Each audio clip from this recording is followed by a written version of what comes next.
യൂണിവേഴ്സിറ്റിയുടെ ദൈനംദിന കാര്യങ്ങളിൽ അന്വേഷണ സംഘങ്ങൾ ഇടപെട്ടുകൊണ്ടിരിക്കുമ്പോൾ അത് ക്യാമ്പസിലെ പഠനാന്തരീക്ഷത്തെ ബാധിക്കുന്നുണ്ടെന്നാണ് വിദ്യാർത്ഥികൾ പറയുന്നത്. പോലീസും അന്വേഷണ ഏജൻസികളും മാധ്യമങ്ങളും നിരന്തരം ക്യാമ്പസിലും ഹോസ്റ്റലിലും കയറിയിറങ്ങുന്നത് വിദ്യാർത്ഥികളിൽ ആശങ്ക വർദ്ധിപ്പിക്കുന്നു. നിലവിൽ യൂണിവേഴ്സിറ്റിയിൽ പഠിക്കുന്ന വിദ്യാർത്ഥികളുടെ ഭാവി സംരക്ഷിക്കപ്പെടണമെന്നാണ് അക്കാദമിക് വിദഗ്ധരും വിദ്യാർത്ഥികളും ഒരുപോലെ ആവശ്യപ്പെടുന്നത്. ഇത് വളരെ ബുദ്ധിമുട്ടേറിയ സമയമാണെന്നും ഭാവിയിൽ ഇനി എന്താണ് സംഭവിക്കുക എന്ന് തങ്ങൾക്കറിയില്ലെന്നും അൽഫല യൂണിവേഴ്സിറ്റിയിൽ 2ാം വർഷ MBBS പഠിക്കുന്ന ഒരു വിദ്യാർത്ഥി പറയുന്നു. യൂണിവേഴ്സിറ്റി അധികാരികളിൽ നിന്ന് ഇനിയുള്ള ക്ലാസുകൾ സംബന്ധിച്ച അറിയിപ്പുകളൊന്നും ഇതുവരെ ലഭിച്ചില്ലെന്നും അവർ അന്വേഷണ ഏജൻസികളുമായി സംസാരിക്കുന്ന തിരക്കിലാണെന്നും വിദ്യാർത്ഥികൾ ആശങ്കയും പങ്കുവെക്കുന്നുണ്ട്. വിദ്യാർത്ഥികളുടെ ഭാവി സംബന്ധിച്ച ആശങ്കകൾ പരിഹരിക്കണമെന്ന് IMA ഉൾപ്പെടെയുള്ള സംഘടനകളും വ്യക്തമാക്കുന്നുണ്ട്. സർവകലാശാലയിൽ പഠനത്തിന് ചേർന്നിട്ടുള്ള 100 കണക്കിന് വിദ്യാർത്ഥികൾ ആശങ്കയിലാണെന്ന് IMA ദേശീയ വക്താവ് ഡോക്ടർ ധ്രുവ് ചൗഹാൻ പറയുന്നു.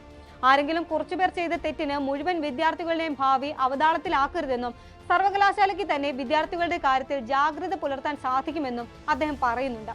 വിദ്യാർത്ഥികളുടെ കരിയറിനെ നശിപ്പിക്കുന്ന രീതിയിലുള്ള നടപടികൾ ഉണ്ടാകരുതെന്നും അദ്ദേഹം ആവശ്യപ്പെടുന്നു. കുറ്റക്കാർക്കെതിരെ കർശന നടപടി ഉണ്ടാകണമെന്നും എന്നാൽ അതിന്റെ പേരിൽ മറ്റു വിദ്യാർത്ഥികൾ പ്രതിസന്ധിയിലാകരുതെന്നും അക്കാദമിക് വിദഗ്ധർ പറയുന്നുണ്ട്. കേസിൽ ഉൾപ്പെട്ടവർക്കെതിരെ കർശനമായ അന്വേഷണവും നടപടികളും ഉണ്ടാകണമെന്നും അതേസമയം തന്നെ മറ്റു വിദ്യാർത്ഥികളുടെ ഭാവിയെ ഇത് ബാധിക്കരുതെന്നും അവർ ആവശ്യപ്പെടുന്നു. ആവശ്യമെങ്കിൽ മറ്റു വിദ്യാർത്ഥികളെ മറ്റ് സർവകലാശാലയിലേക്ക് മാറ്റുന്നതിനെ കുറിച്ച് പോലും ആലോചിക്കേണ്ടതുണ്ടെന്നും വിവിധ അക്കാദമിക് സംഘടനകൾ നിർദ്ദേശിക്കുന്നുണ്ട്.